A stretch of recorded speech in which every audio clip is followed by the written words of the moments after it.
Hello mommies and hello kids. तो आज का हमारा टॉपिक है आर्टिकल्स। तो सबसे पहले हम ये जान लेते हैं कि आर्टिकल्स क्या होते हैं। An article is a word that combines with a noun. Article वो होता है, ऐसा वर्ड होता है जो कि नाउन के साथ कंबाइन होता है, नाउन से पहले लगाया जाता है। टाइप्स ऑफ आर्टिकल्स देखते हैं। अब दो तरीके के आर्टिकल्स होते हैं, एक डेफिनेट और इनडेफिनेट। डेफिनेट आर्टिकल होता है THE द, और इनडेफिनेट आर्टिकल्स होते हैं A और N। अब use of A, N, the, हम इन तीनों का जो तीनों आर्टिकल्स हैं उनका हम यूज़ देखेंगे। उससे पहले जान लेते हैं कि वॉवल्स। तो वॉवल्स जो हैं होते हैं A, E, I, O, U। ये 5 वॉवल्स होते हैं जो भी इंग्लिश लेटर्स होते हैं A से लेके Z तक, उसमें से A, E, I, O, U ये होते हैं वॉवल्स। और बाकी के जितने भी लेटर्स बचते हैं वो होते हैं कॉन्सोनेंट्स, जैसे कि B, C, D, E, F, G। मतलब कि इन वॉवल्स के अलावा जितने भी बचते हैं वो होते हैं कॉन्सोनेंट्स। तो यूज़ ऑफ ए हमें कहाँ यूज़ करना है? अगर कोई भी वर्ड स्टार्ट हो रहा है विद कॉन्सोनेंट साउंड, अगर कोई भी वर्ड कॉन्सोनेंट साउंड के साथ में स्टार्ट हो रहा है तो वहाँ हम लगाएंगे ए। जैसे कि एग्जाम्पल के लिए ए बैट, तो बी कॉन्सोनेंट है तो यहाँ पर हमने लगा दिया ए। ये वर्ड बी से स्टार्ट हो रहा है, मतलब कि कॉन्सोनेंट साउंड है, तो हमने लगाया यहाँ पर ए। उसी तरह से एक कैट, सी कॉन्सोनेंट है तो हमने लगाया ए। ए फैन, एफ भी कॉन्सोनेंट है तो हमने लगाया ए फैन। वी कॉन्सोनेंट है तो हमने लगाया ए वैन। उसी तरह से यूज़ ऑफ एन देखेंगे, जब if the word starts with a vowel sound, अगर कोई भी वर्ड वॉवल साउंड से स्टार्ट होगा तो हम लगाएंगे एन। जैसे कि एन एप्पल, ए यहाँ पर एप्पल जो है ए से स्टार्ट हो रहा है और ए होता है वॉवल, तो एन एप्पल बोलेंगे। फिर एन अम्ब्रेला, यू भी वॉवल है तो ये लेटर जो है यू से स्टार्ट हो रहा है, यानी कि वॉवल से स्टार्ट हो रहा है, तो हम यहाँ पर लगाएंगे एन, एन अम्ब्रेला। उसी तरह से एन आइसक्रीम, आई भी वॉवल होता है तो यहाँ पर लगाया एन आइसक्रीम। अब यूज़ ऑफ द देखेंगे कहाँ पर लगाया जाता है। यूज्ड विद समथिंग यूनिक और देयर इज़ ओनली वन।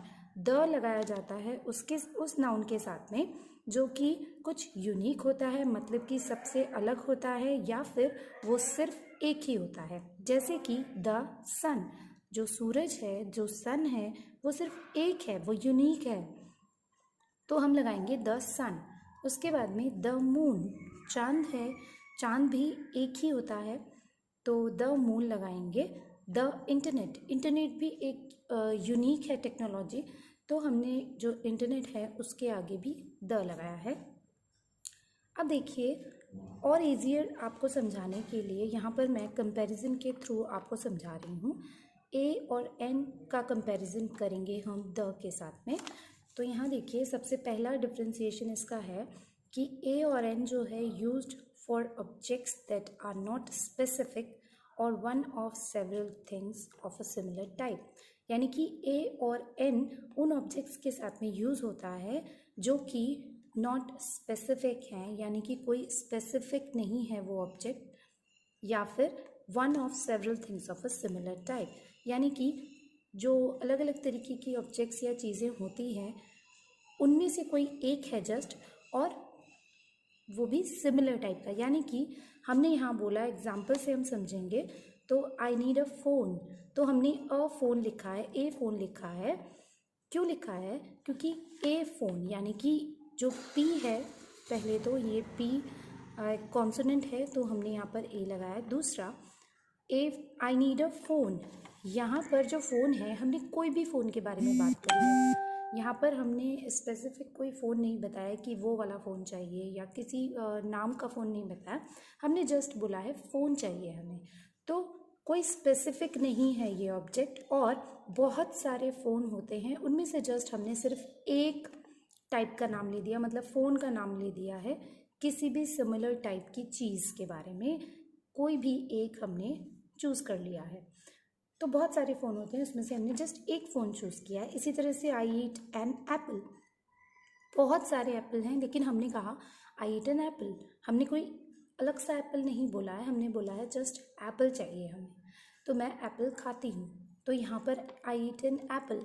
उसी तरह से यहाँ पर कंपैरिजन में अगर आप देखेंगे तो द जो है यूज़ होता है यूज्ड फॉर स्पेसिफिक ऑब्जेक्ट या फिर objects that both the speaker and listener know, यानी कि द जो है वो यूज़ किया जाता है किसी भी स्पेसिफिक ऑब्जेक्ट में। यहाँ पर नॉट स्पेसिफिक है, यहाँ पर स्पेसिफिक है, ये इसका डिफरेंस है। तो ये यूज़ किया जाता है किसी एक स्पेसिफिक ऑब्जेक्ट के लिए, किसी स्पेसिफिक चीज़ के बारे में, जो कह रहा है और जो सुन रहा है, उन दोनों को उसके बारे में पता है। एग्जाम्पल से समझेंगे, can you give me the books on the table, यानी कि वो कह रहा है कि क्या तुम मुझे टेबल पर रखी बुक्स दे सकते हो। तो यहाँ पर द में भी बुक्स पे भी द लगाया है और टेबल पे भी द लगाया है, क्योंकि किसी एक स्पेसिफिक चीज़ के बारे में वो बोल रहा है, स्पेशली वो उसी बुक के बारे में बोल रहा है और स्पेशली वो वहाँ उसी टेबल पे से वो बुक मांग रहा है, उन्हीं बुक्स को मांग रहा है और उसी टेबल पे से मांग रहा है। और ये कहने वाले को भी पता है कि कौन सी बुक मांग रहा है, कौन सी टेबल से मांग रहा है, और सुनने वाले को भी पता है। तो ये स्पेसिफिक हो गया, तो ये दोनों का डिफरेंस हो गया है। दूसरा डिफरेंस है कि when first time we introduce an object, मतलब कि ए और एन हम यूज़ करते हैं जब पहली बार किसी भी ऑब्जेक्ट को हम इंट्रोड्यूस करते हैं, किसी भी ऑब्जेक्ट के बारे में हम पहली बार बता रहे हैं, पहली बार बात कर रहे हैं। जैसे कि example, I bought a shirt, मतलब कि वो शर्ट नई हो गई, उसके बारे में हम पहली बार किसी को बता रहे हैं, पहली बार किसी को दिखा रहे हैं उसे, तो हम कहेंगे आई बॉट अ शर्ट। उसी तरह से इसका डिफरेंस अगर हम द के यूज़ में देखें तो है when second time we talk about a noun, मतलब कि जब दूसरी बार उसी नाउन के बारे में, दूसरी बार उसी ऑब्जेक्ट के बारे में जब हम बताएंगे तो हम लगाएंगे THE द। एग्जाम्पल के लिए, जैसे कि हमने यहाँ बोला आई बॉट अ शर्ट, मैंने एक शर्ट खरीदी, तो आई बॉट अ शर्ट। अब उसी शर्ट के बारे में अगेन हम कह रहे हैं द शर्ट इज़ रेड, वो शर्ट लाल है। तो हमने यहाँ पर अब ए शर्ट नहीं लिखा, हमने लिख दिया द शर्ट, क्योंकि पता लग गया कि हम इसी शर्ट के बारे में बात कर रहे हैं, ये शर्ट लाल है। तो आई होप आपको यहाँ से ये बिल्कुल क्लियर हो गया होगा, अब कंफ्यूज नहीं होंगे आप कि ए, एन और द आपको कहाँ यूज़ करना है। बहुत ही अच्छे से आपको समझ में आ गया होगा। वीडियो अच्छा लगा हो तो इसे लाइक शेयर कीजिए। जिन लोगों को भी ऐसे वीडियोस की ज़रूरत है, जो और अच्छे से क्लियर करना चाहते हैं एलैबोरेट तरीके से, तो उन्हें इसको भेजिए ज़रूर। और चैनल को सब्सक्राइब भी कीजिएगा ताकि मुझे मोटिवेशन मिलता रहे कि मैं आगे इसी तरीके के और वीडियोस आपके लिए लाती रहूं। तब तक के लिए बाय।